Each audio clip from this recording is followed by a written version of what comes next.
heights in town. I know here's another question about the homeless here in our community.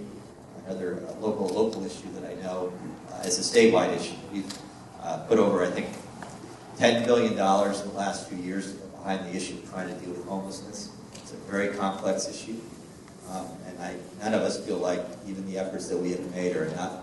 And you can see it around your community, and it's so sad and unfortunate. I walk to the Capitol every morning when I'm in Sacramento, as I did this morning. I'm passing at least a half a dozen people who slept on the street. It's a very sad situation. I walk home, I walk to work. I know you see that as well. This person asked about CHP officers on the Highway 4 corridor, and that's something maybe we can talk about afterwards. It's not something that we directly control in terms of legislation and policy, but we know that that's an issue. This is about widening freeways, Highway 4 noise. How many people here have been concerned about Highway 4 noise? Would you raise your hand? A few people. Okay.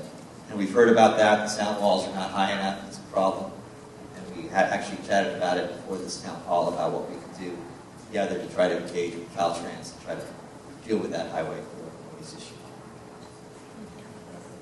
So, listen, I know that there's more questions here we need to get to, but Tim and I will hang around.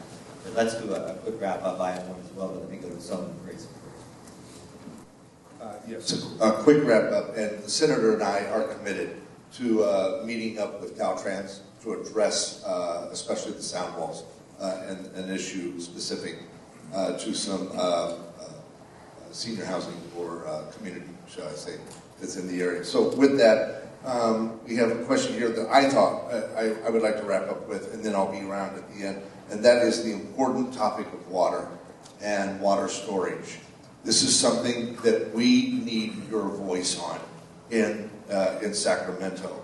It's one thing for the Senator and I to go and fight, but in this particular case, as well as others, but in this particular case, we really need your strong voice. It is your strong voice that has helped deal with, up to this point, the issue with the tunnels. And we've been able to hold that at bay. Well, we still need your strong voice when it comes to water storage. I know Los Vaqueros, you said in here that doesn't count, but I did just finish meeting with Contra Costa Water District, and they are looking and trying to get more water storage for Los Vaqueros, which is very, very important.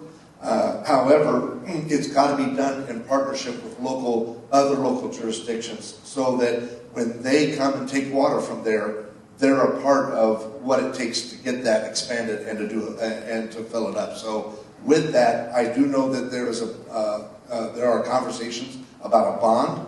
I just like to make sure, and as a mentor, I like to make sure that in legislation where it talks about things like that, we have built in accountability and transparency to make sure whatever money we raise is spent exactly on what the taxpayer said it is going to be spent on, which is why I am authoring a bill working with the controller this year, and it comes to homeless money that has been raised through bonds and through different tax dollars to make sure that that money is being spent where we said it was going to be spent, and making sure the benchmarks are met for the tax dollar, and we're getting our greatest value out of it.